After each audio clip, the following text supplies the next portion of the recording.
So, knowledge seekers, I am your host, Emma Folks, the amazing Emma Folks, certified financial planner, and welcome to Financial Renaissance with the M's. This is a show where I take everything that's happening on Wall Street, in Washington, D.C., and I break it down, dissect it, and regurgitate it back from Main Street so you understand the type of financial moves that you need to make in your life, in your business, and for your family. I mean, we've had so much foolery, financial foolery going on last week, and I'm going to, I guess, kind of tell you what you need to be thinking about and what that double talk means so that you understand the things that you should be preparing your family for. And one of the things I really have to jump in on has to do with people who are financially irresponsible. I had someone shoot me a note about a sibling that they have. And as parents start getting older, people that are in their 50s, 45, 50 to 55-ish, we're kind of that sandwich generation. We're trying to help take care of our parents. We're trying to make sure our kids are on equal footing and that they're, doing what they need to do, whether it's getting into college, out of college, and out into the world. But what do you do when your parents need help? And what do you do when your parents need help and then you've got a sibling that is just doing the most?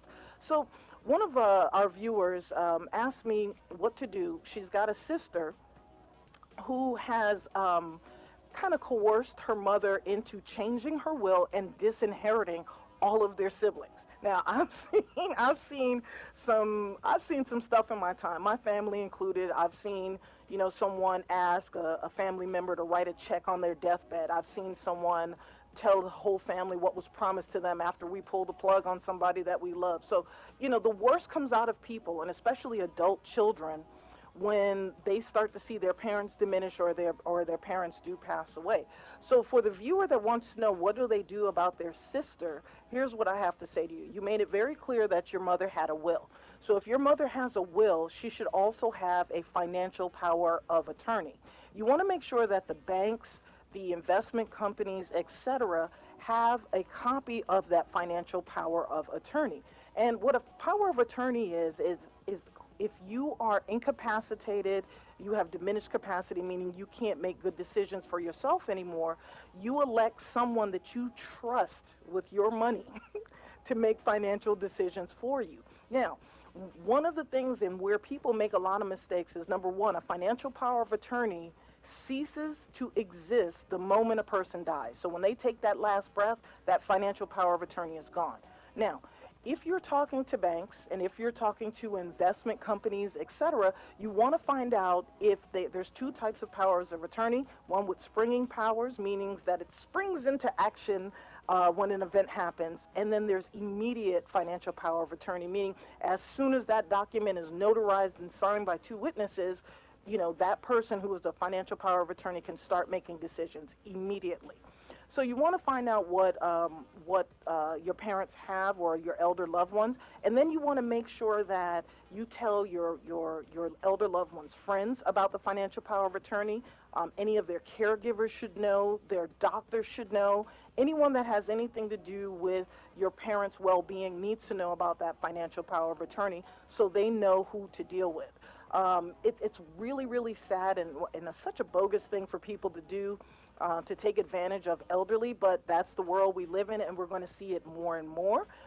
If you have questions, please feel free. You can hit us up at the office, 404-633-9952. That's my personal office, and we can help you walk you through that or connect you with an estate planning attorney. On today's show, we have romantic fraud. We're going to be talking about financial infidelity, as well as what in the heck is going on in Jackson's Hole. Or is that Jackson Hole, Wyoming? When we come back on Financial Renaissance with the M's, I will explain all of that to you.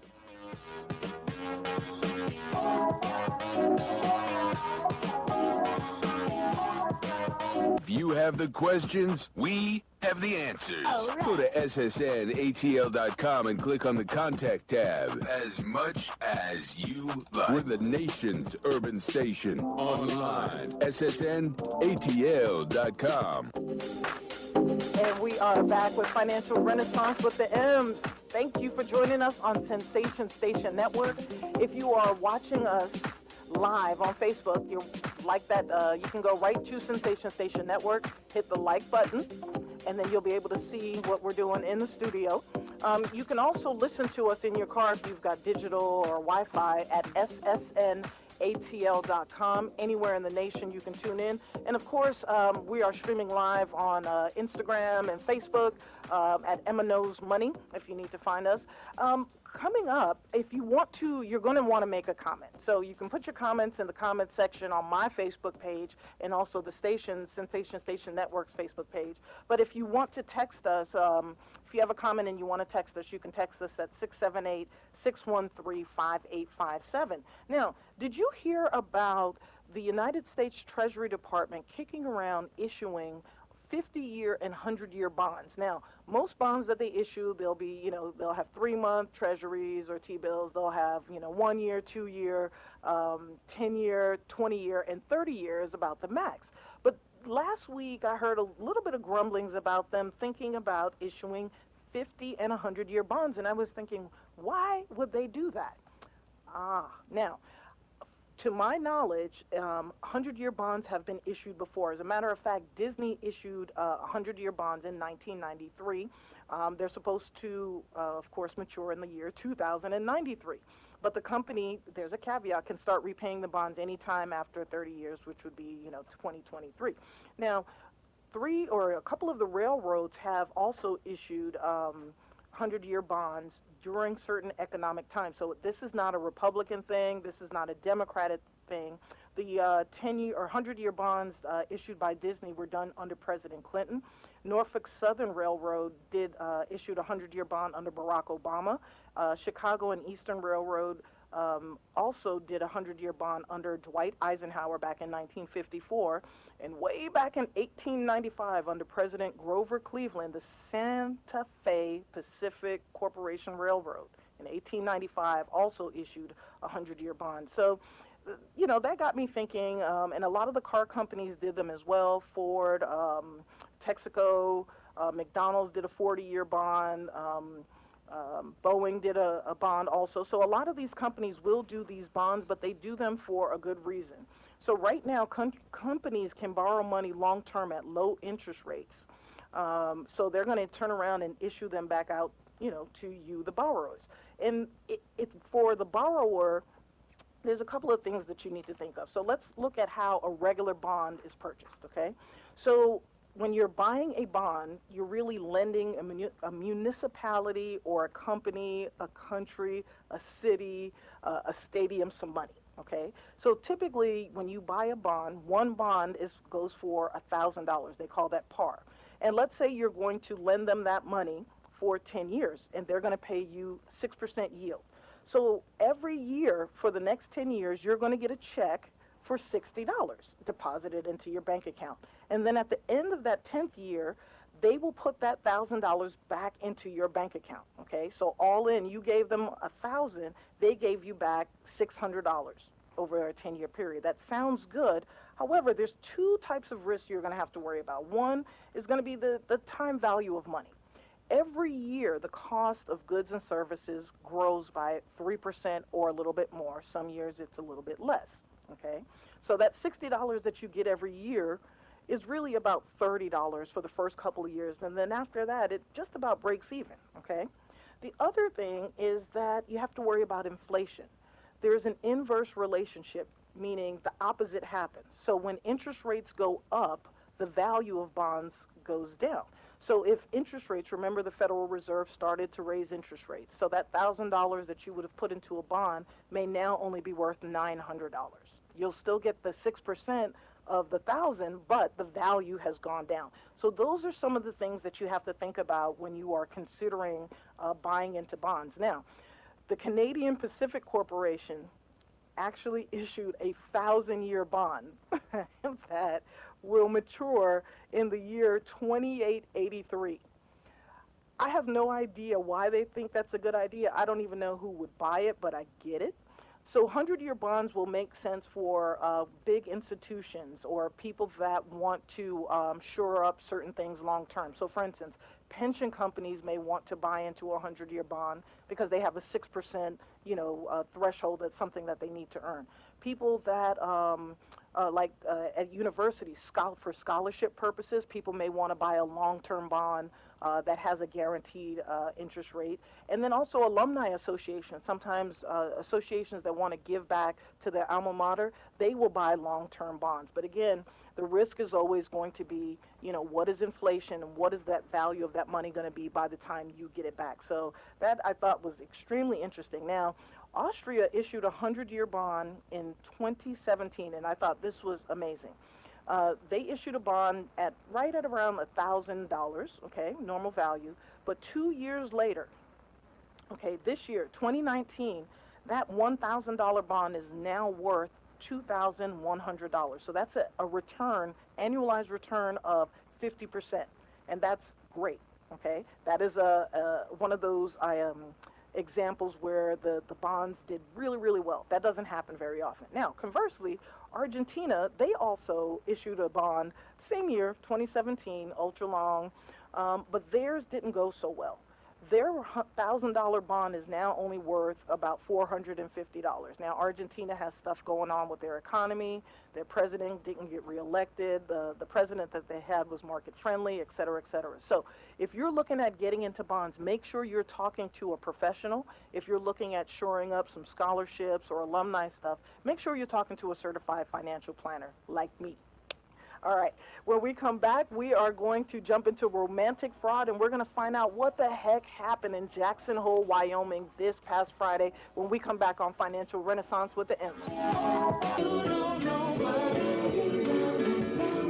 Lots of people meet friends and potential love interests online through dating sites, social media, or mobile apps. It can be a great way to meet people, but not everyone is who they say they are online.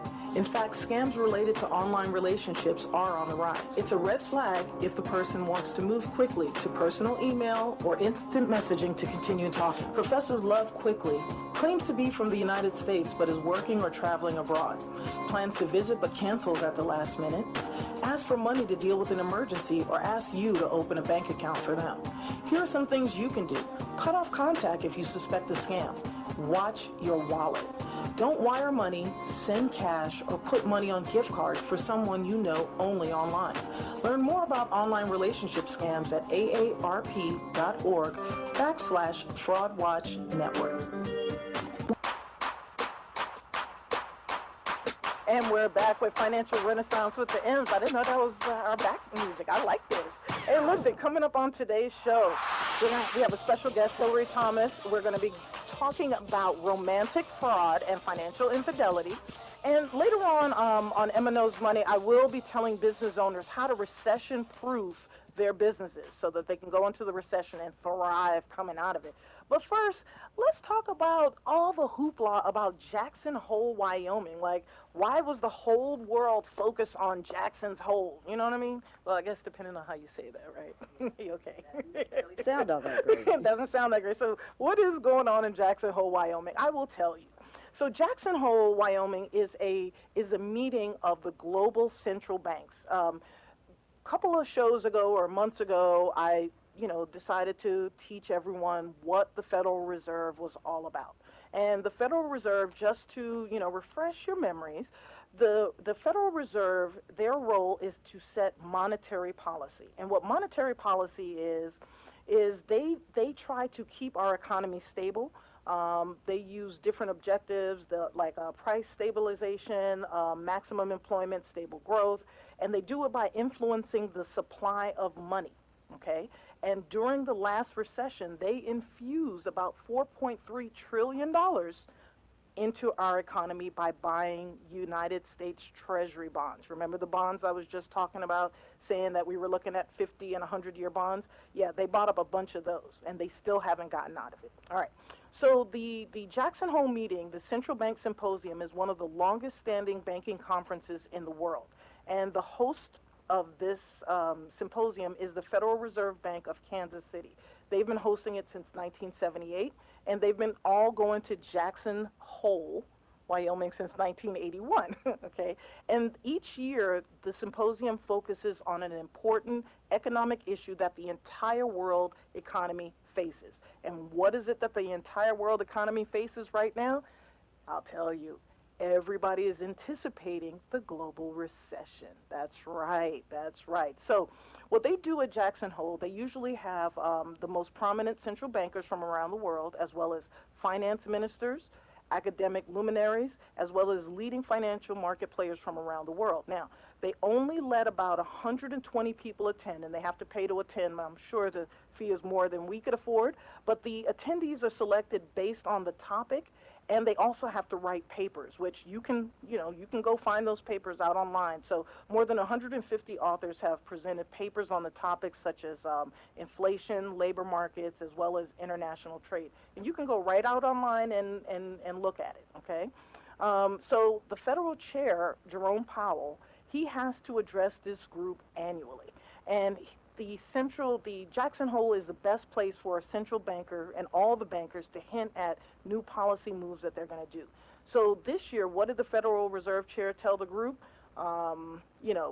He really didn't say a whole lot of anything, but I'll get to that in a minute. But the symposium this year was challenges for monetary policy.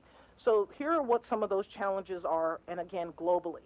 So we are hearing that the economy is doing great, doing great. But if you think about what was going on in this room or at this symposium, it should cause you to pause a little bit. So each of the different central banks have different interest rates that have been set. And they've used both conventional and unconventional monetary policy tools when we did the Great Recession back in 2009. So now that they have different trajectories of their monetary policies across a bunch of different countries, it's going to cause some rippling effects. Second, a lot of these countries that did conventional and unconventional monetary policies have not unwound it from the last recession. So what does that mean? If we end up in a recession again, they are not quite sure what they're going to do and how they're going to do it. All right? That should cause us to pause. So, in the midst of all this, Jerome Powell, this is what people wanted to know from him. They wanted to know whether or not the Federal Reserve is going to cut interest rates again. So when they cut interest rates, that means buying houses will be cheaper. That means that in our savings account, checking account, money market accounts, we won't make a lot of interest. Remember how we got to a 2%? Well, we're going to end up going back down to almost nothing again if and when we hit this recession. The other thing people want to know from the Federal Reserve is they want him to clarify whether or not we are in the beginning of a serious rate cutting cycle or if he's just going to do it a couple more times, okay? And that means that a lot of business owners don't know what to do. If they don't know if rates are going to be cut, and the reason why they'll pause is if you were going to borrow money, do you want to borrow money at 2.5 or at 1.5%? I would want to borrow money at 1.5%. So if I think the Federal Reserve is going to cut rates, I may wait before I did anything. So those are some of the reasons why people were so anxious about this meeting this past Friday. They want to know what in the heck is what in the heck is the Federal Reserve Chair going to do? So what the Federal Reserve Chair said, and this is the most rice cake answer I've ever heard, he said there's no rule for a trade war, which is where we are right now. We will act appropriate to sustain the economy. That was a whole lot of nothing. So here's what I want you to do. Those of you that took economics classes, even if you didn't take economics classes, you can take one online for free on Coursera, or you can buy an econ book from a college kid. You can get it for $10, okay? Get yourself a quick refresher. Most of the stuff that has to do with the economy has a playbook. There's certain rules, okay? And with trade wars are going to be painful for everybody. But there has to be rules, otherwise we will end up in a real war. So just think about the things that happened in the last recession, okay? One of the benefits of the Federal Reserve Bank is we were at like a 5% interest rate at the time. They were able to reduce that all the way down to 0. We are now at about a 2% rate of interest, and they're going to probably knock that down to 0 as well. So it's going to be really interesting to see what happens, but you as a listener, be prepared. Be prepared. You have been warned. When we come back on Financial Renaissance with the M's, we're talking financial fraud and financial infidelity. Weekend or weekday, there's always something sensational happening on SSNATL.com. Watch out! Radio not dumbed down since day one. SSNATL.com is a Radio 2 Atlanta station, which provides a daily mix of awesome hits with smart talk. For the smarter listener, your choice just became clear. SSNATL.com. Radio that's not dumbed down. And we are back with Financial Renaissance with the M's. This is your host, Emma Folks. I want you to join me in Los Cabos, Mexico for the Life Lux Jazz Festival, November 7th through the 11th. You'll be nestled on the Sea of Cortez, enjoying artists like Gerald Albright, Incognito, and the Average White Band, and more. So you can go to lifeluxjazz.com for more information, book your flight, get your tickets, etc., etc. And it's LIFELUXEJAZZ.com for more information. Man, that sounds like a really romantic trip, doesn't it? It does. It does. Now, on the flip side of this romantic trip, if you go with someone, make sure it's someone that you know. And if you're buying tickets, make sure you're buying tickets for yourself and not someone that you just met online. How about that? Very true. All right. In the studio, we are blessed to have Hillary Thomas, the Associate State Director of Advocacy and Outreach in Georgia. How's that? Very good. You did a good job. Thank you. Welcome back. Thank you. So good glad to be back. It's always good to have you here in the studio. You always with me in the studio. Let's say I am. I try and tune in and see what you're talking about. Yeah. But even when I was doing podcasts, you were there. I was there. You're always there. All right. So you are here. AARP wants to talk about romantic scams. Yes, and we're talking about romance scams fraud. and the things that happen because people just they're not aware of the different things that can happen, and sometimes they don't even think that it's fraud. They don't know that this person is only after their money. And of course, when people hear the stories, they say, "Oh, that would never happen to me. That sounds crazy. I would never do anything like that." But they're not thinking about the fact that, this person is getting them for $100 to get the air conditioner fixed, and the air conditioner's still not fixed, and I need you to send me $500. And But how do you give money to people that you don't know? And then I guess, I mean, with romance scams, it can be people that you know or people that you don't know. So it can be someone that you've met online. They can give you the whole, I'd love to come and see, but my mom is sick. We've got things going on. And the person just thinks, I feel really bad about this situation.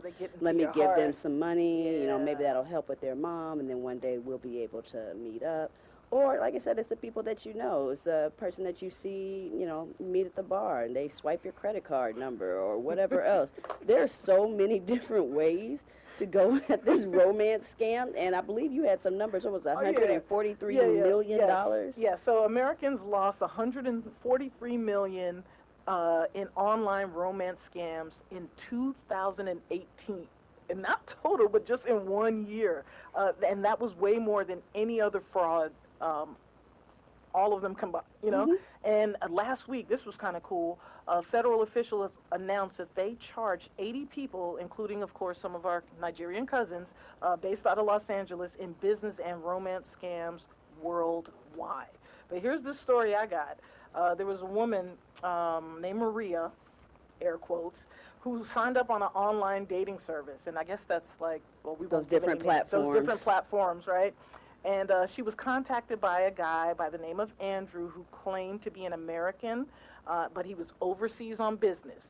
That should be, again, red flag for people who are doing online dating. Don't deal with anybody that's not in the U.S. Well, that, and just when you hear that, be very aware of the situation and be very suspicious of anything that you hear from then on out. So if you are going to date somebody that's overseas, that's fine. Be very suspicious. Don't just write something off as, oh, that's a coincidence. No. Be very suspicious of every single thing they tell you. Everything. Now, Andrew, he said he was an American overseas on business in Australia.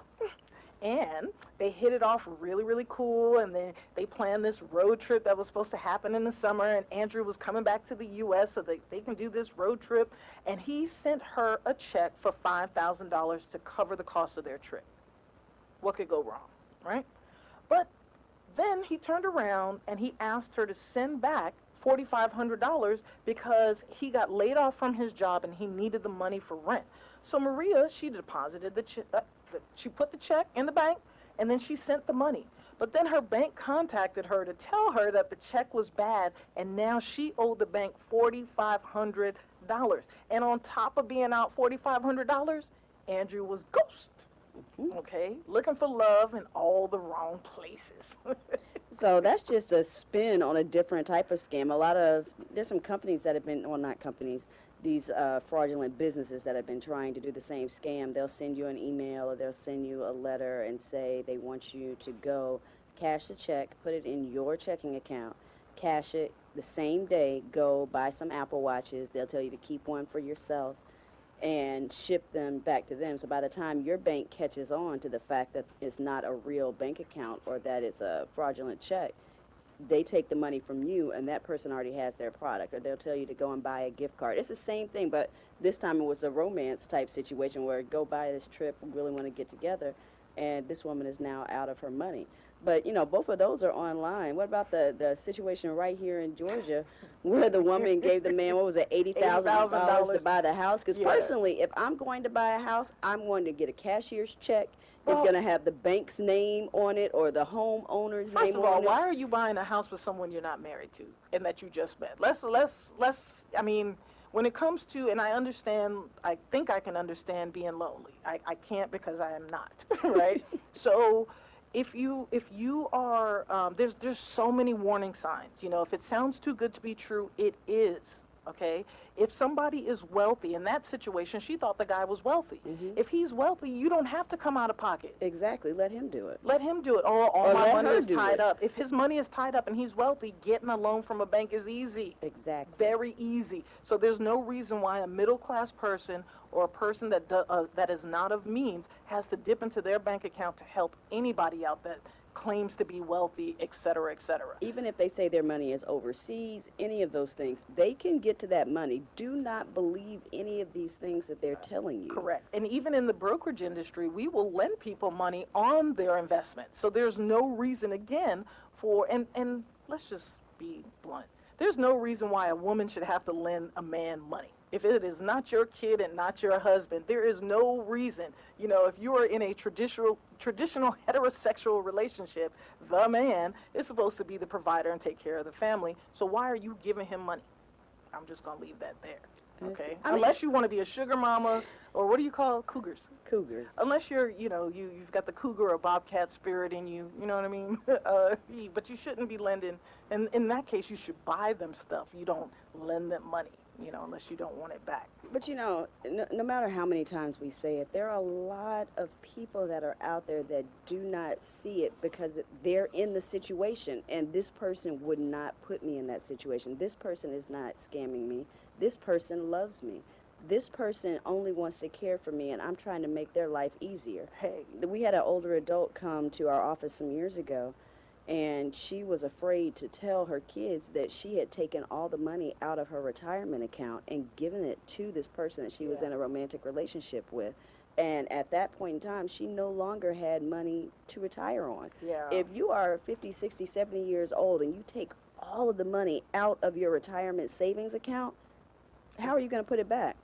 You have worked that long to save it. There is no comeback from that. There is no comeback from that. There is no comeback from taking money out at 60.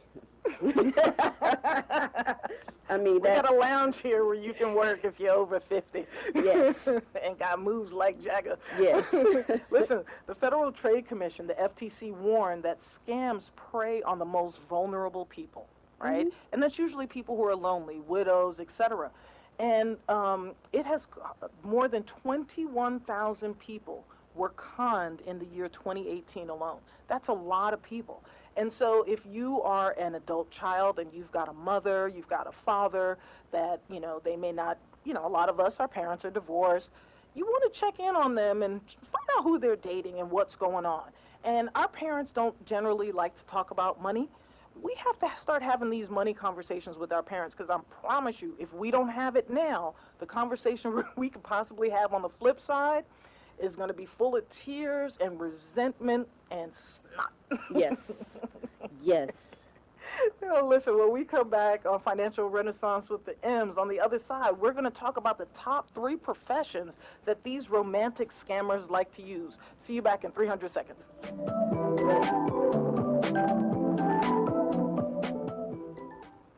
Lots of people meet friends and potential love interests online through dating sites, social media, or mobile apps. It can be a great way to meet people, but not everyone is who they say they are online. In fact, scams related to online relationships are on the rise. It's a red flag if the person wants to move quickly to personal email or instant messaging to continue talking. Professors Love Quickly claims to be from the United States but is working or traveling abroad. Plans to visit but cancels at the last minute. Ask for money to deal with an emergency or ask you to open a bank account for them. Here are some things you can do. Cut off contact if you suspect a scam. Watch your wallet. Don't wire money, send cash, or put money on gift cards for someone you know only online. Learn more about online relationship scams at aarp.org/fraudwatchnetwork. Not dumbed down since day one. SSNATL.com. The greatest trick the devil ever pulled was convincing the world he didn't exist. Oh yeah, and we are back. The Financial Renaissance with the M's. We have our special guest from AARP, Hillary Thomas, and we are dissecting financial infidelity and romantic scams. All right. Now, before the break, I said I was going to tell you what some of the top 3 professions of romantic scammers. What do you think they are? I already told you. I really thought one of them was people pretending to be venture capitalists. Okay, venture capitalists. You said 2 things. And I said real estate investors, because those are type of things that you don't necessarily have to have a brick and mortar office. You can kind of be, people don't necessarily know what that means, so I would think they would kind of go to those 2. All right. Well, we already know that a lot of times these romantic scammers, the first thing that should, your spidey senses should start tingling is if they say that they live or work overseas. Okay, that's number 1. So that's not the number 1 job, but it's working on an oil rig. Okay, they're in the military, or they are a doctor with an international organization. Those are the top 3. Really? Mm-hmm. I don't think I would buy any of those 3. The military? No, because I feel like I'm that type of person. I can call the military to see if you are affiliated. No, you can't. Why can't Well, and then they had the address, they have an APO, blah, blah, blah. Sandy said military. Thank you, Sandy. That's right. Sandy's on it. And working on an oil rig, how are you going to prove that? I don't know. All right. And actually, I think I have a cousin that works on an oil rig, but I do he's too, for but real. I feel like there's some ways to prove some of those things. Those are things that people actually understand. Those other jobs, people don't really understand it, so they don't ask as many questions. And you know what's funny to me is that, people will send personal pictures to people. Yes. Very personal and intimate pictures to people. Like it all gets down. What is it, Trina? Gets down in the DMs. In yes. the bio.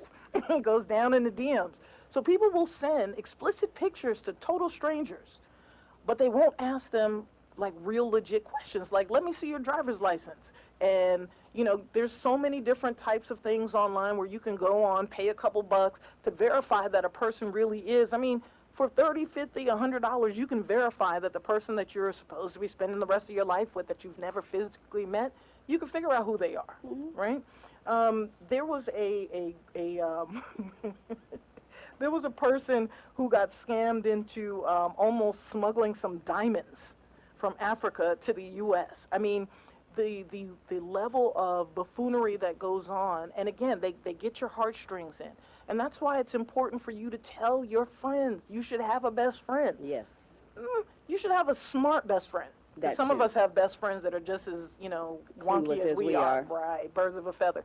So if you have a sibling that's always telling you that you're wrong, that's the one that you want to talk to. If you're the type of person that can't get out of your own way, you definitely want to talk to, there has to be somebody that you can confide in and just let them know what's going on, because when we're in love, we don't see things the way that we're supposed to see things, right? So on the other side, we are going to look at my market movers and losers. We're also going to be talking about the recession, and definitely we're going to come back and talk about a few examples of romantic scams when we come back on Financial Renaissance with the M's. Lots of people meet friends and potential love interests online through dating sites, social media, or mobile apps. It can be a great way to meet people, but not everyone is who they say they are online. In fact, scams related to online relationships are on the rise. It's a red flag if the person wants to move quickly to personal email or instant messaging to continue talking. Professors Love Quickly claims to be from the United States but is working or traveling abroad. Plans to visit but cancels at the last minute. Ask for money to deal with an emergency or ask you to open a bank account for them. Here are some things you can do. Cut off contact if you suspect a scam. Watch your wallet. Don't wire money, send cash, or put money on gift cards for someone you know only online. Learn more about online relationship scams at aarp.org/FraudWatchNetwork. And we're back with Financial Renaissance with the M's. Here's the deal.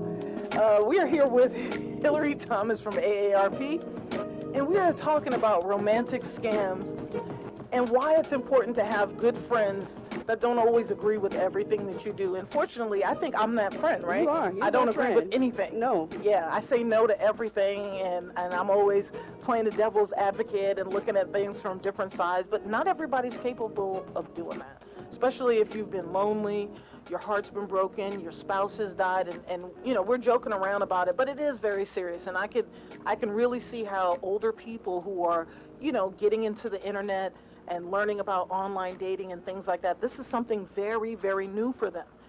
Just like contraception is something very new for them in the old age home. When you think about older adults and dating, a lot of these older adults, especially if they're widows or widowers or have been in long-term relationships, the last time they were out and dating, people had physical phones. Yeah. And the phone number actually meant something. That exchange meant that you lived in a certain part of town. The area code meant that you lived in a certain area, or sometimes the area code was for a state because there weren't as many phones. Or city. Or whatever else. So when these people were dating, you would call somebody, you call Johnny, you pick up at Johnny's house or Johnny's office, and that's who you were talking to. Right. And you knew if Jane picked up, who is Jane living with Johnny? This sounds like a wife.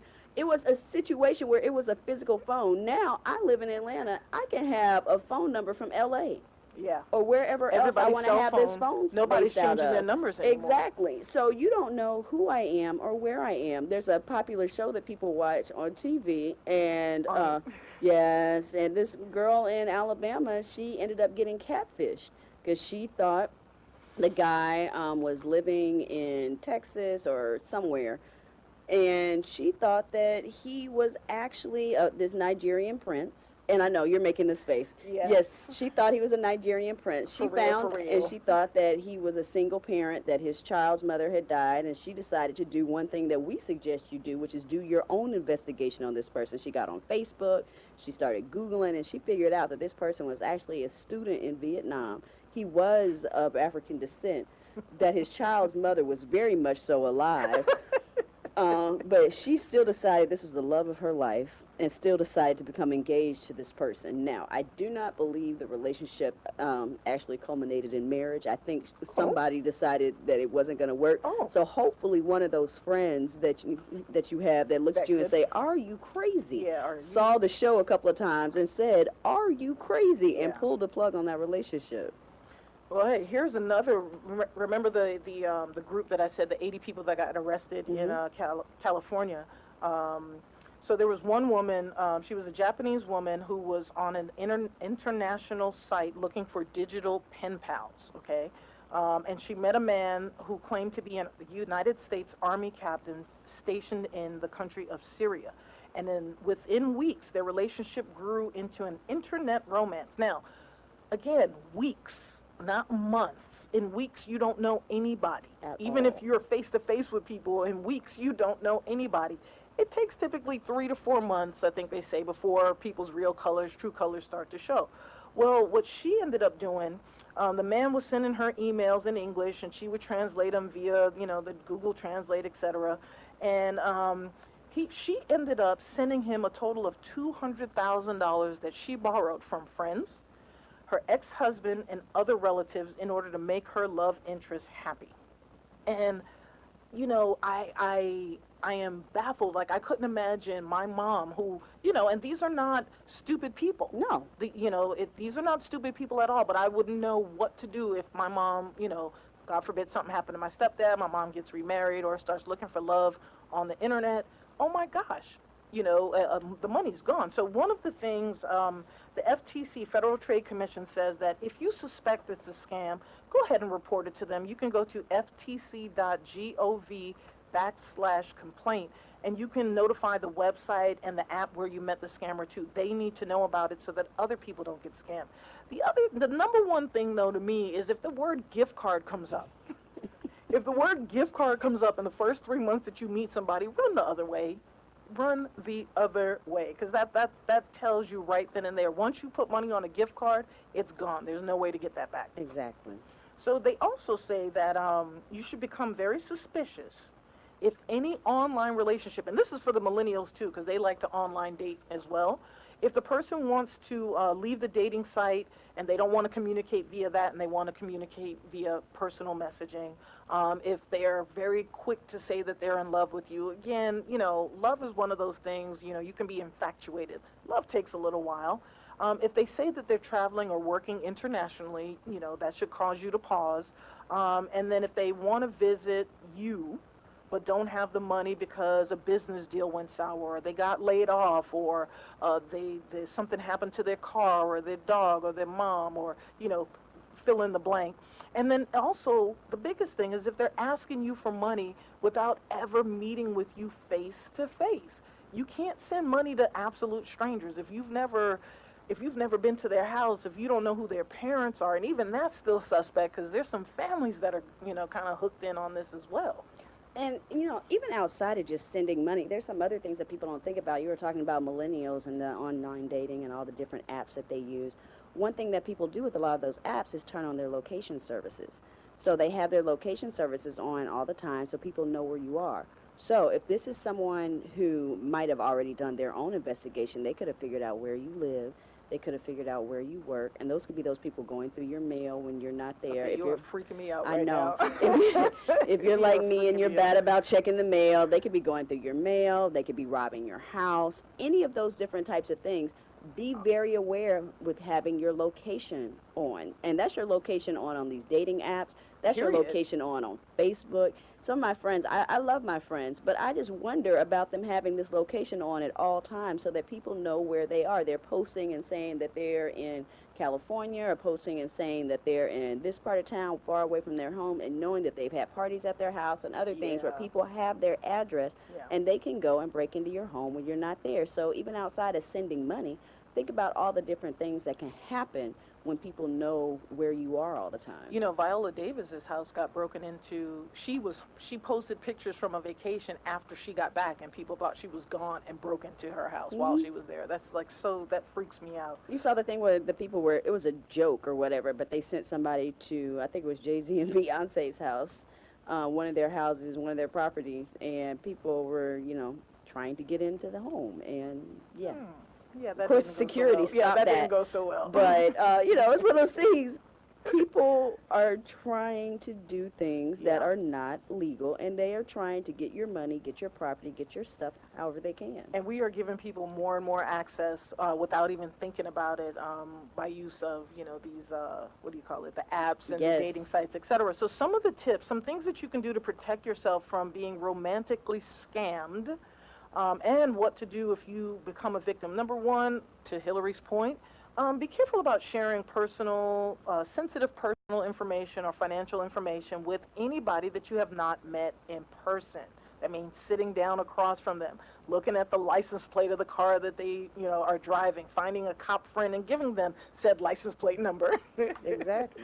Also, stay on the dating site. When you are, if you're new to this, don't go outside of the dating site parameters and start emailing people or giving them your personal telephone number and instant messaging them or text messaging them. Just don't do that for a while. They like to keep a lot of their instant message schemes under the law enforcement's radar, so they want to get you off of those dating sites. And then also, when you're using a dating site, you don't have to use your real name, and you don't have to use your real email address either. You can make up an email address that you use specifically for that dating site as well as a name. What suggestions do you have you said something about coincidences before. Yeah, so when you're dealing with people on these dating sites and you hear something that just doesn't sound quite right, make sure that you're going over it again. So one thing that's a big clue when you're dealing with people who might not be from this country or in this country, look at the way that they're typing some of these things. So if some of the tenses aren't right with the English, question that. Yes, we're in a different age where people, their grammar isn't quite what it has been in the past, and people are texting the way that they talk instead of the way that the English language is supposed to be written, and I get that. But if something does not look right in the way that this message is, it could be coming from one of these translation services. Right. It could be that they just really don't understand English. There are a lot of different things. Look at some of these pictures that they're posting online. If it looks like it was straight cut out of a magazine, like a glamour shot, you remember those 1990s glamour shots where people had the little hazy view, had the little fur collar or the feathers around? If it looks like a glamour shot or something from a magazine, be very suspicious of the fact that that might not be this person's picture. Sometimes people are doing it not just to scam you. Sometimes people don't think that you would like the way that they look. I've seen cases where people have taken cousins' pictures and whatever else because their cousin was a little bit more what they felt was attractive, and they use that. That's part of that catfishing, right? Part of the catfishing. Yeah. And so one thing that you should always do is pay attention to what people are saying. And if you're not good at remembering, write it down. You know, they can't see you. You're on the phone anyway. But think of any detail that they tell you about any friend, any family member, things like that, you should be writing down. Up next, we are going to talk about an event that's happening here in Georgia to help you with romantic scams. And then we'll talk about my market movers and losers when we come back on Financial Renaissance with the M.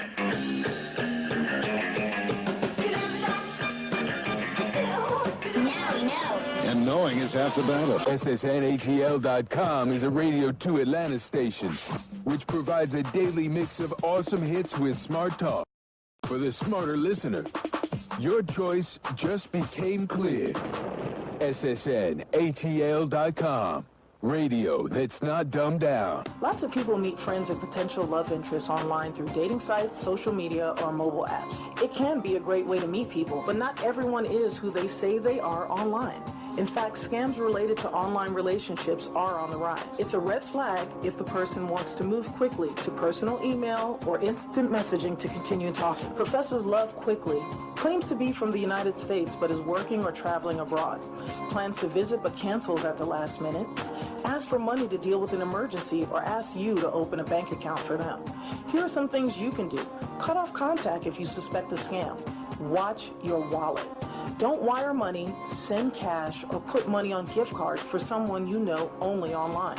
Learn more about online relationship scams at AARP.org/FraudWatchNetwork.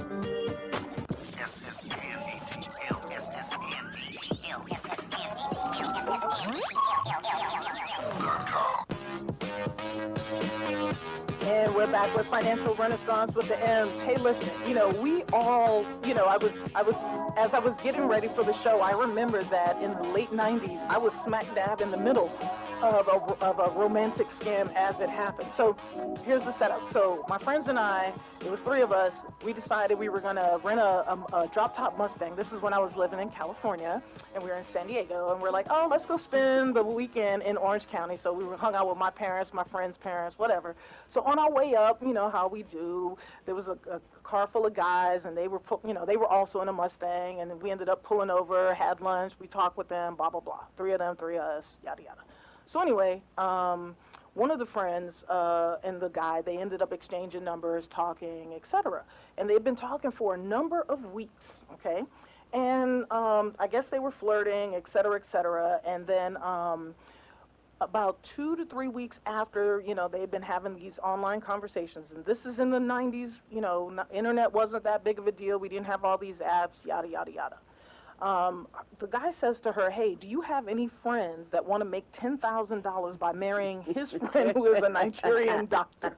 Now, let me set this up for the young people. What you need to understand is in the late 90s, the immigration laws weren't the way that they are now. So you were able to kind of marry someone and then pretend yada, yada. So, of course, my friend was like, I want to do it. Me and my other friend were like, you're crazy, but girl, you do you. Okay. So she was going to make $10,000. She was going to marry this doctor who was supposedly working at the UCLA Medical Center, and he was going to pay for everything. He was going to pay her rent. He was going to, take care of everything for her. But they had to get married. So a date was set for them to go to the Justice of the Peace in the southern Los Angeles, northern Orange County, whatever. So the day, she took the day off from work. As she's driving, the guy that we had met says to her, hey, we didn't get rings. We need to get rings. Why don't you meet me here since it's on the way? So they met at a jewelry store. The doctor's supposed to pay her back for, whatever. He said, get whatever you want, keep it under a certain amount. I don't care what kind of ring I get. So she buys him some little chintzy gold band, like $100 and something, but she bought herself a rock of an engagement ring, okay? So, she's putting her credit card away. The guy gets the bag. She's putting her credit card away. He's walking her to her car. He's still smooth talking to her, blah, blah, blah, blah, blah. And again, no GPSs at this time. He's like, hey, write down the directions for the courthouse, yada, yada, yada. What do you think happened? I think he took both bags with both rings, and she never heard from any of those people ever again. Exactly. So she calls me that evening, sad, and I'm all excited, like, hey, Mrs. Doctor, da-da-da-da-da, like, take me to dinner. And, back in Cali, we had Black Angus was the restaurant. Let's go to Black Angus and get some steaks. Yeah. So what makes this story even worse is that the credit card she used was her business card. Ooh. Yeah, that's always a bad one. She used her business, her corporate American Express to buy the rings.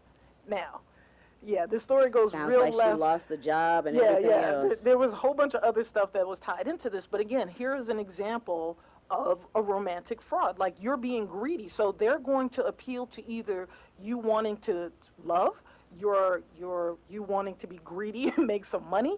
They're going to appeal to something in you that is that can set you up for the downfall, right? Mm-hmm. And there's an event coming up in October. Or No, is it's September 21st. September so 21st. An entertainment company is bringing Candace Bushnell here, and AARP is going to participate in the panel. Candace Bushnell is going to be talking about her new book.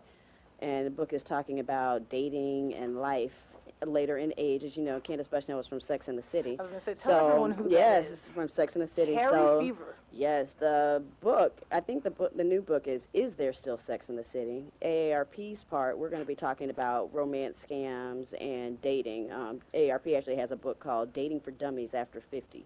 Wow. It's, yes, a very interesting book and title. And we've got a college professor coming to talk about sexuality. Is that book sex. free, or can people buy it? You can buy it.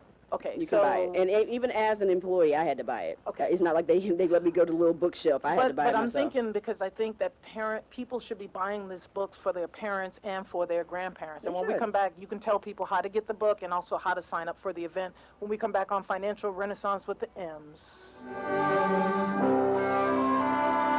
Fool me once. Shame on you. It fooled me, we can't get fooled again. You use tearless. Energizing a nation, one listener at a time. It's SSNATL.com. Radio that's not dumbed down. And we are back with Financial Renaissance with the M's. We are talking about romantic scams, financial infidelities, financial scandals, romantic scandals. Huh? What are we? Romantic fraud, all that stuff. Listen, ladies, men, if you are in a vulnerable situation and you're dating someone, keep your business to yourself, especially if this is not your true blue and they've been battle tested with you, meaning you've broken up or argued, et cetera, and you know what they're all about. If you're getting an inheritance even, don't tell people about it, because people will romance you to death and they will spend your inheritance. Yep. So I watched that happen to an old client back in the early 2000s. She inherited $600,000. Her ex-husband spent about $400 of it. When the money was dried up, he was gone, and she had nothing left. And to me, that's heartbreaking, because as a parent, you're leaving money for your kids because you want to make sure your kids don't ever have to worry about anything. And, that's why certain trusts have spendthrift clauses, et cetera, et cetera. But tell us more about this event. And where people can go, how can people, you said it was free. It is free. You can go online to AARP Georgia's website and you can register for the event. Like I said, Candace Bushnell from Sex and the City will be there talking about the book, Is There Still Sex in the City? AARP will have, yes, we'll be talking about romance scams. There'll be a college professor talking about sex and sexuality. It's being hosted by an entertainment company. I think it's going to be a good event. It's going to be a good time for people to have an open and honest conversation around older adults dating and sex, which is that one little crux that people don't like to talk about, which is why some of this stuff is so personal and private, because people don't want to think about the fact that their parents might be dating, let alone sex. But they just don't want to, they don't want to talk about it. So, you find out mama's got a friend and you don't want to listen. So this is how mama's getting her money taken, because you don't want to talk to her about any of the event. Me and Trina almost had a therapy alert talking to her mom, talking about, I got to go, such and such, and we're like, it's 10 o'clock at night. Like, oh, gross. But listen, if you think that you have been a victim of an online dating scam or a romantic scam, romantic fraud, these are the steps that you need to take. You need to cease all contact and block the phone number, the instant messaging account, and email address of this person. Usually in a final effort, once the romance scammers find out that they've been had, they're still going to claim to be in love with you. Don't fall for it. You need to report it. Keep all copies of the communication. The police will need it. Anybody else, if it comes to getting your money back, they're going to need all forms of communication. You have to report the matter to the dating website, your local police, report it to the FBI's Internet Crime Complaint Center at www. The letter I, the letter C as in Charlie, the number 3.gov, and then also report the matter to the Federal Trade Commission. That would be at FTC.gov. Make sure that you tell everything that you can, from the pictures, if you have recordings of their voice, everything, give it to them. And you can also sign up for AARP's Fraud Watch Network. Oh, tell us more. Or you register for the Fraud Watch Network. And all you're doing is getting updates of fraudulent activities in your area. Some of these romance scams is not just that individual that you met online. It might be something else that sounds like something else. And if you've heard about it before, you're less likely to fall prey to it. So sign up for the Fraud Watch Network, get the information, so that way you're hearing about all of these different fraudulent activities. And it's romance fraud as well as other types of fraud. Right, because you don't want to get flat-footed. As always, Hillary, thank you for keeping us thinking about our parents doing the do. I appreciate you on a Sunday morning. We'll be back on Financial Renaissance with the M.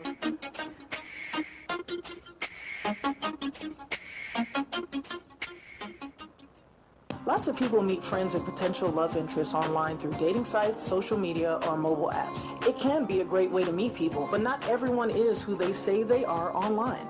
In fact, scams related to online relationships are on the rise. It's a red flag if the person wants to move quickly to personal email or instant messaging to continue talking. Professors Love Quickly claims to be from the United States but is working or traveling abroad. Plans to visit but cancels at the last minute. Ask for money to deal with an emergency or ask you to open a bank account for them. Here are some things you can do. Cut off contact if you suspect a scam. Watch your wallet. Don't wire money, send cash, or put money on gift cards for someone you know only online. Learn more about online relationship scams at aarp.org/fraudwatchnetwork. Have the questions? We have the answers. Right. Go to ssnatl.com and click on the Contact tab. As much as you like. We're the nation's urban station. Online. ssnatl.com. Oh, you almost had it. You gotta be quicker than that. Hey, we are back with Financial Renaissance with the M's. Listen, we're going to talk about the market movers and losers. Here's what I have to say about the stock market this week. It was atrocious. It was absolutely atrocious. Few things happened. Of course, our fearless leader was tweeting about what was happening in Jackson Hole, yada, yada, yada. Everything in the market was just about down this week. The S&P 500, NASDAQ, the Dow, everything ended down. And as far as all the sneakerhead stocks that we usually talk about. I mean, it was just a bloodbath. All the luxury stocks, everything was down. Now, from a recession watch standpoint, the 10-year and the 2-year yield curve, they actually inverted. They kissed. So typically when you lend money and when you're doing bonds, the longer they hold your money, the higher the rate of return or the yield that they should pay you.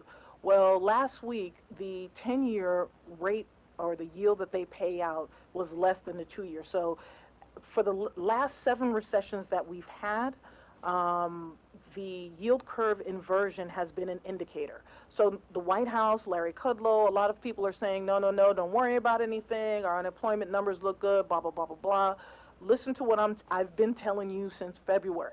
The recession is coming, and it's very likely that we are in one now. So do the things that you need to do to make sure that your family does not get negatively impacted by the recession. So in the shoe industry is very upset with the White House because of the tariffs.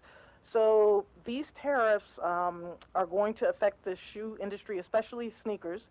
By no means do they consider it a win or a de-escalation.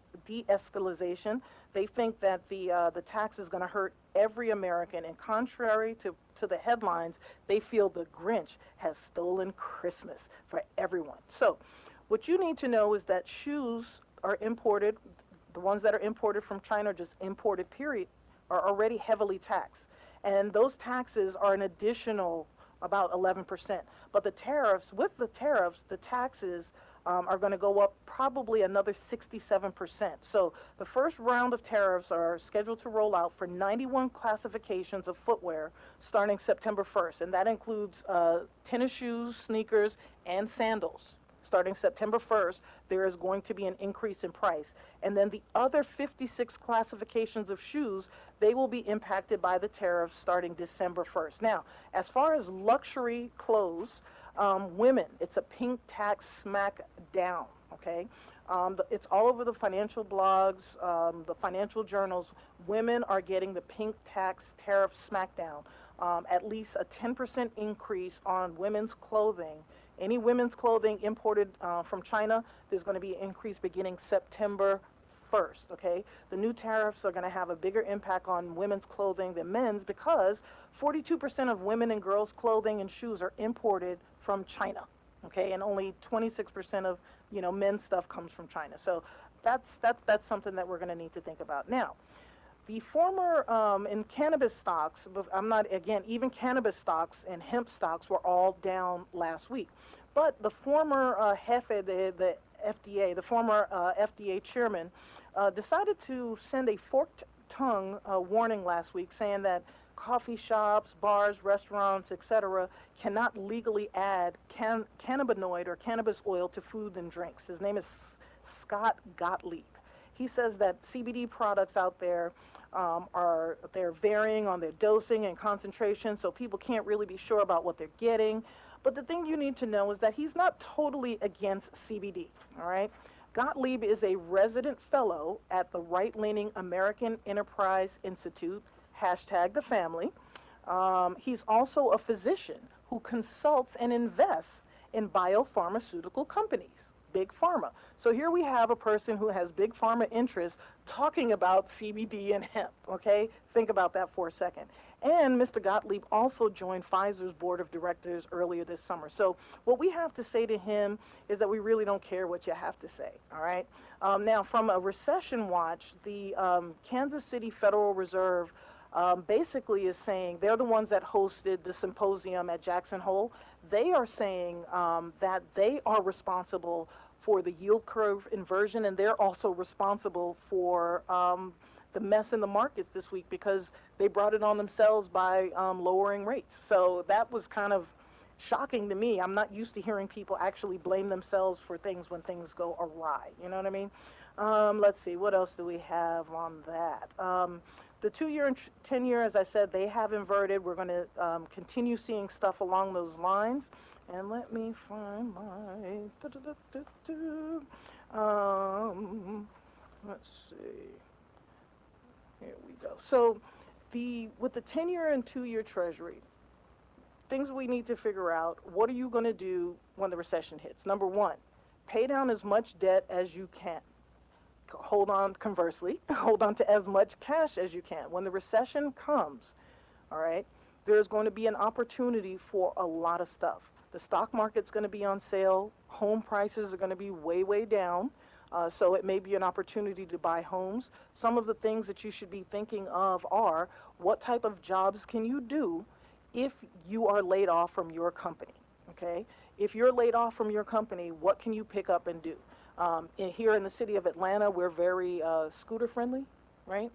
Well, what kind of scooter friendly? Well, we're not scooter friendly, but there's scooters all over the place. Kids are making money by picking up scooters. There's like 150 jobs you can get based on apps, okay? So we'll look at that gig economy. I'll even drop those on our social media sites, et cetera, et cetera. When we come back on Financial Renaissance with the M's, we will have my top 5 news stories for the week.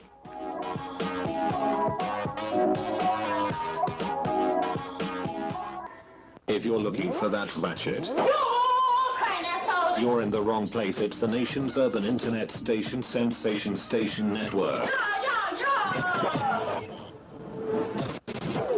Lots of people meet friends and potential love interests online through dating sites, social media, or mobile apps. It can be a great way to meet people, but not everyone is who they say they are online.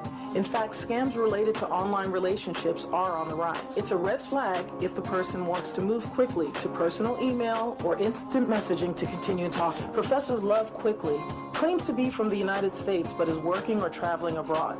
Plans to visit but cancels at the last minute. Ask for money to deal with an emergency or ask you to open a bank account for them. Here are some things you can do. Cut off contact if you suspect a scam. Watch your wallet. Don't wire money, send cash, or put money on gift cards for someone you know only online. Learn more about online relationship scams at AARP.org/FraudWatchNetwork. Everybody successful lays a blueprint out. We laid the blueprint out. I stayed true to my dreams. And by doing that, eventually it came true. A lot of times, you know, it's like in life, right? Life brings like drama, and you got to deal with this person, and then funky relationship here, and all these things. You try and just kind of balance them out as best I can. Make a choice, right? You just decide what it's going to be, who you're going to be, how you're going to do it. Just decide. And then from that point, the universe is going to get out your way. Everybody wants to be a beast until it's time to do what real beasts do. Unleash beast. Write your history. And we are back with Financial Renaissance with the M's. It is time for my top 5 news stories of the week. All right. Imagine, if you will, dig, if you will, a picture of you buying a house with negative interest rates. That's right. A Danish bank has negative 0.05 interest rates. So imagine buying a house, and the mortgage company paying you instead of you paying the mortgage. So let me tell you how this works, and work with me for a second. All right. So we've got some props here. So under the circumstances, a Danish home buyer, played by Sansa Stark, right? She borrows money. In Denmark, they do things a little different. For every mortgage, there is an investor who will prop up that mortgage, okay? So the Danish home buyer is going to borrow money from the investor through the bank, okay? So the Danish buyer is going to get a $100,000 mortgage, but she's only going to receive $95,000 in cash. She's responsible for paying back the $100,000. The investor keeps the $5,000 difference. They receive that $100,000 from the buyer over the next 10 years, okay? Now, the home buyer is going to pay the bank 3% interest plus some fees and things like that, and that's how the bank is going to make a profit. But the investor is going to pay 0.05 on the borrowed amount to the home buyer. That's how the home buyer ends up winning in this, okay? So the investor pays the home buyer nets a 0.02 profit by taking out the loan, okay, because they have to pay the bank 3%. So the bank, which gets their 3% in interest plus some fees, it sounds like a crazy thing. Now, the Danish institutions, they could invest in U.S. Treasury bonds, okay, which is what we have, instead of, the way that they're doing these negative interest rates on the mortgage. But as our dollar strengthen, it's going to cost more of their kroner to buy the bond. They're not interested. So they have said no to our Treasury accounts. All right, next story. This one is awesome. Thank you, Hillary, for the props. So Jay-Z, Sean Carter, has invested in a female-founded business, all right? And here's how it happened. Sean Carter's fund, Marcy Venture Partners, MVP, invested $1 million in Partake. That's the name of the company. It is a black-owned, allergy-friendly snack company for you parents that have kids that are allergic to everything, right? Now, Denise Woodward, as soon as this infusion of money happened, her business rose 3,000%, and her website traffic increased 150%. So again, business owners out there, do what you're doing because you don't know who is watching and paying attention. Now, in the article that I read in Essence Magazine, Denise Woodward is a former Coca-Cola executive. She started Partake, the name of her company, in 2016. And as a woman of color, she's moved forward fast in a few years. Of course, like every other business owner, she's experienced setbacks and challenges, but she shared with Essence the resources that she used to gain momentum in the competitive food industry. And she was able to get the attention of big box retailers like Kroger, Target, and Walmart. And she said, for you, if you are a minority or have a woman-led brand, they are looking for you. So you can go online, check out our social media, and you can see that full article, and also connect with Marcy Venture Products if you partners also.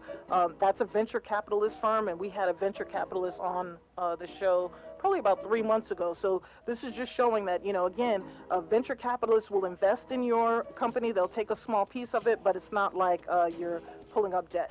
All right, next story has to do with the American dream. Yeah. Can I get some glass crashing, please? The American dream, there are 31 countries where the American dream is more attainable than in the United States.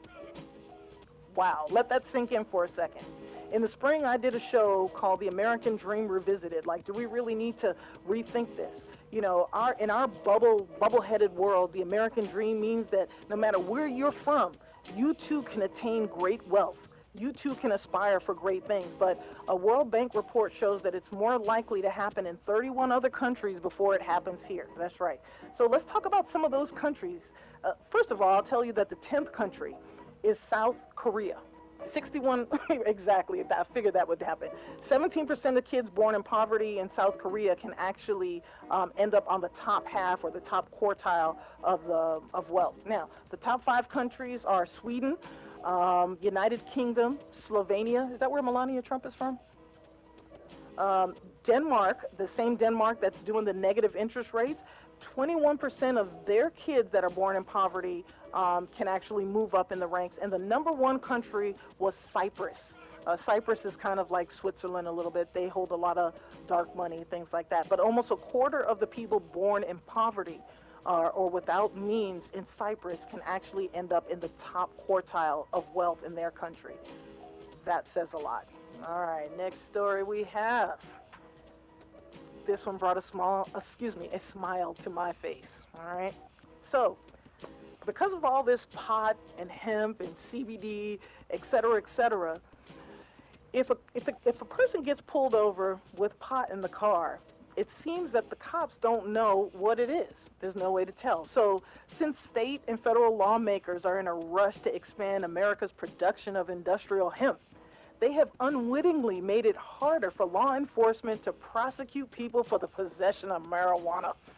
And that brings a smile to my face, not because of, the reasons you're thinking. I'm thinking of it from a legal standpoint, because a lot of people get hemmed up because a cop smells weed. They do an illegal search and seizure. It costs a lot of money. People end up going to jail, losing their jobs, etc. But with the passage of these new hemp legalization laws, crime labs across the country have suddenly found themselves unable to prove that a leafy green plant taken from someone's car is actually marijuana and not hemp. They can't tell the difference. Marijuana looks and smells like hemp, But it has more THC. Listen, and for those of us that have these hipster kids that are vaping and they're into the whole CBD thing, it's good for us to know this, because if they get pulled over because they're smoking something that smells like weed, we need to know how to get them out of it. So without technology to determine the plant's THC levels, labs can't provide the scientific evidence that is needed in court. Now, one of the things you have to be careful with is they can still issue tickets. The police can confiscate the suspected drug for later testing. But there are prosecutors in several states, Texas, Florida, and Ohio, are dropping low-level pot cases altogether or declining to bring new ones. So if you have a loved one that is involved in some type of possession of marijuana case, make sure that what they had was really marijuana, and find a prosecutor, or find an attorney, or what do you call those public defender people? Public defenders, yeah, buy them a Starbucks and make sure that they know about this law. We'll also drop that on our social media so that you have access to it. All right, last story. This one is important for so many reasons to me, because I grew up with a parent who was like one of the biggest, I think I told you all, my mom's a scientist, and she's into science fiction and all that stuff. And growing up, she used to always tell me all the cool things that they're going to be able to do to humans in the future. And I didn't like, hearing about it, because I was thinking about giants and people with two heads. Remember those movies? Well, you're young. Those movies in like the 70s, they used to do some really, really weird things, and that's what I thought I'd be seeing today. So I wasn't interested. But it is the dawn of the designer proteins. That's right. Scientists have built a protein that can turn our cells off and on. Let that sink in and think about. So, why is this important, and what does this have to do with money? Well, one, that the people who have the most money will be able to take care of themselves physically and medically. It seems that biologists have created a protein unlike any found in nature. This protein has the power to toggle a cell's functions off and on. It signals the dawn of de nuevo designer proteins. And so we're going to see in the upcoming years, people are going to be doing different things with proteins to trigger or intervene in the cellular process. So this new protein called LOCKR, and I'm not going to tell you what it really stands for because I can't pronounce the words, but it behaves like a switch. And in human beings, we have over 20,000 different types of proteins. And right now, there are patents pending for LOCKR's commercial use, but the creators have already made the system freely available to academics. And if you're a scientist, if you're into sciences, Mom, you can go online. There's an internet connection. You can have access to the blueprint for this new protein, the DNA code and all that stuff. So if you're looking at doing different things with proteins, you can go online and do it. Get ready to make your money. But companies are right now in the early experimental stages of exploring LOCKR, which is the name of the new protein, and they're using it for clinical cancer treatments right now. So there is a probability that in the future we may be able to turn off different cells that activate or kind of make cancer spread through our bodies. And not just cancers, but a lot of other diseases that we know of. They can literally eradicate diseases as we know it today. And now, don't think that it's going to be cheap, those with money. So this is an opportunity for you to think about science companies, technology, et cetera, et cetera. But they're doing clinical trials now. So if you have a loved one that has cancer or some type of disease, you want to ask the doctor about that. That's right. Those are my top 5 stories on Financial Renaissance with the M. Still to come, Emma Knows Money, how your business can survive and thrive after the recession. So a new American industry has been born. Sensation Station Network. This country, you got to make the money first. Then when you get the money, you get the power. And we're back with Financial Renaissance with the M's. This segment of Financial Renaissance with the M's is brought to you by AARP Georgia. All right, so I want business owners to listen up, okay? There is a way to survive a recession, and not only to survive, the goal of a recession is to be able to thrive afterwards. So there was a study done by consulting firm McKinsey & Company, also, and the Harvard Business Schools. And in the study, they wanted to know why less than 10% of publicly traded companies didn't simply recover after a recession, but flourished. So for you business owners, see if you can incorporate any of these tips into your business. So a recession is defined as 2 consecutive quarters of negative growth. There can be things like spikes in oil prices, financial panics, rapid changes in the economic expectations, like the tariffs we have, or how the money's dried up right before the Great Recession.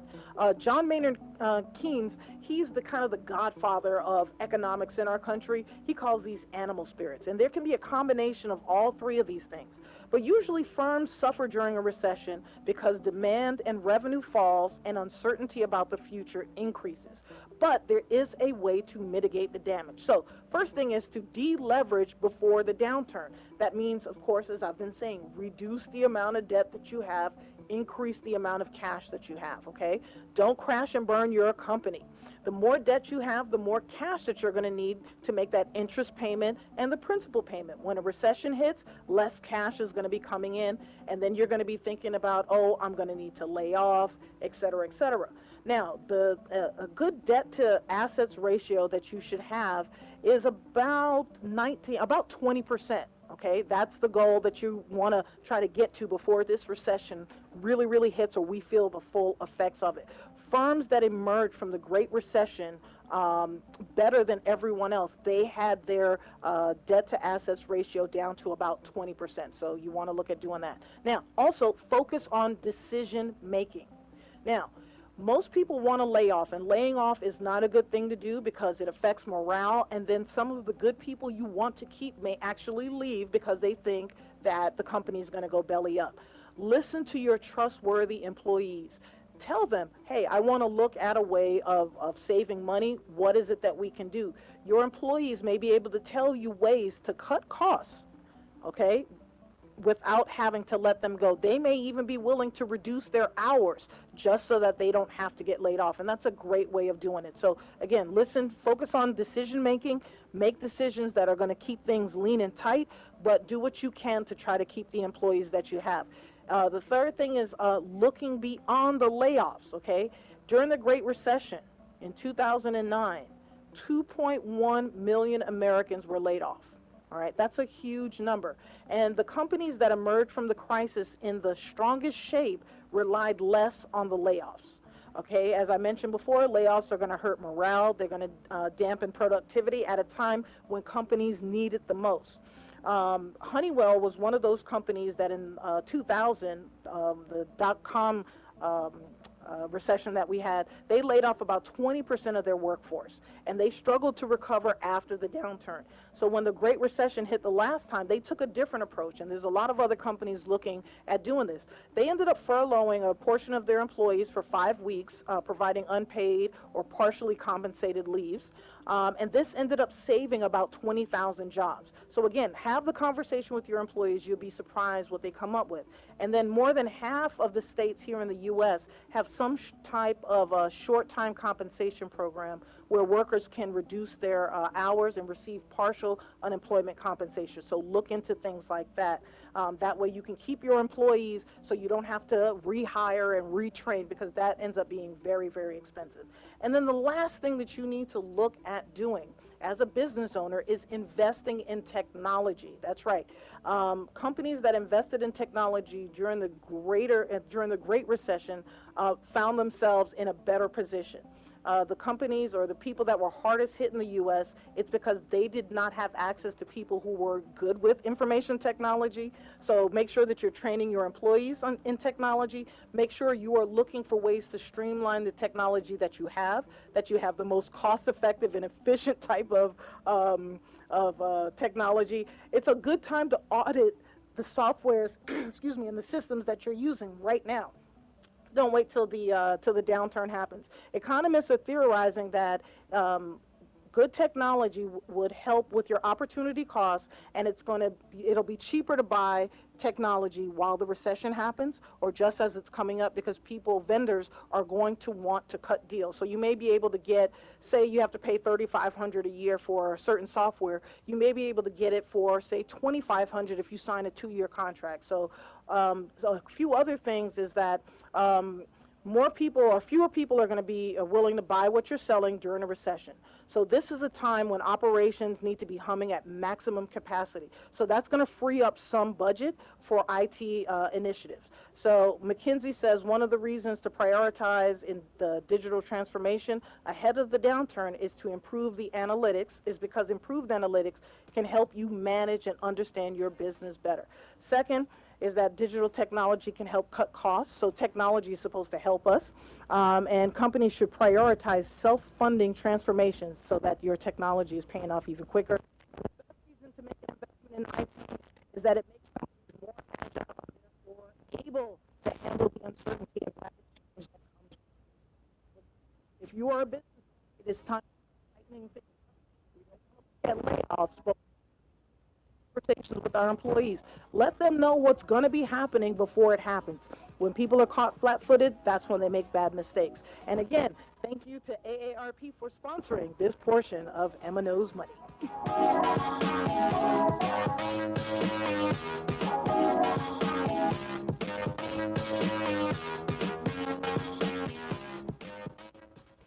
Lots of people meet friends and potential love interests online through dating sites, social media, or mobile apps. It can be a great way to meet people, but not everyone is who they say they are online.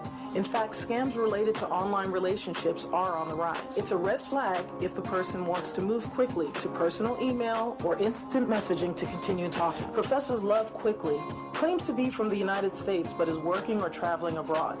Plans to visit but cancels at the last minute. Ask for money to deal with an emergency or ask you to open a bank account for them. Here are some things you can do. Cut off contact if you suspect a scam. Watch your wallet. Don't wire money, send cash, or put money on gift cards for someone you know only online. Learn more about online relationship scams at aarp.org/FraudWatchNetwork. SSNATL.com is a Radio 2 Atlanta station, which provides a daily mix of awesome hits with smart talk. For the smarter listener, your choice just became clear. SSNATL.com. Radio that's not dumbed down. All right, and we're back with Financial Renaissance with the M's. We've been having some really interesting conversations during the break about elderly, what happens when people get older, how chair aerobics and what to do if you break your hip and how to come back from it. Apparently, sexual activities is the key. So on today's show, we did discuss, we talked a lot about the economy. I didn't really jump into the trade war because we know it's there, and our president could pull a fast one on us and reverse everything before September 1st, okay? So September 1st is really going to be the date that when we know what's going to happen and how things are going to go down. But the trade war, I mean, hey, we're in it. We've known for years that things haven't been fair between us and other countries, et cetera, et cetera. I don't know what the answer is. And we also know that with the yield curve inverting last week 2 or 3 different times, that is usually the start or one of the top indicators saying that we are heading for a recession. And as I've told you, I believe that we are in one now. So the Kansas City Fed President Esther George, she's from the Kansas City Fed, she says she thinks that the Federal Reserve is really in trouble and caused all of this. Now, one of the things I want you to think about when everyone's saying that our economy is doing well, when the Federal Reserve, during the last recession, they infused $4.5 trillion into our economy by buying up a bunch of those treasury bonds. Right now, they still have $3.8 trillion in treasuries and mortgage-backed securities. So if we end up in another recession, they're not going to be able to cut rates 5% to help us out. They're also not going to be able to stimulate the economy by buying more bonds. Now, the last time they did that, people got angry. The Fed keeps printing money, yada, yada, yada. So they really don't know how they're going to handle this. They may be looking at negative interest rates. They may be looking at deploying some things from World War II. And I'll be researching some of this stuff and, of course, telling you what's going to happen. But the biggest thing is make sure that you have another stream of income. You look at this gig economy. You look at the different apps that you can use. Start tutoring some kids in, China and South Korea. You can make about $1,000 if you wake up at 4 a.m.? I think it's different times. Okay. depends So, yeah. on the country that you use. Yeah, so you can wake up early in the morning and teach a kid American English, but there's different things that you can do to have another income stream coming in, and it's time for you to start thinking about those things. Build your cash reserves, make sure you have somewhere between 3 to 6 months of living expenses set aside, and just know that when the recession happens, it's not necessarily a bad thing. Everything is going to be on sale. Thank you so much to Hillary Thomas for being my special guest and prop holder today. Coming up, we have smooth, sensational jazz, and as always, one love, one heart, and be a kind human. Make your ancestors proud. All the times that you rain on my parade, and all the clubs you get in using my name. You think you broke my heart, oh girl, for goodness.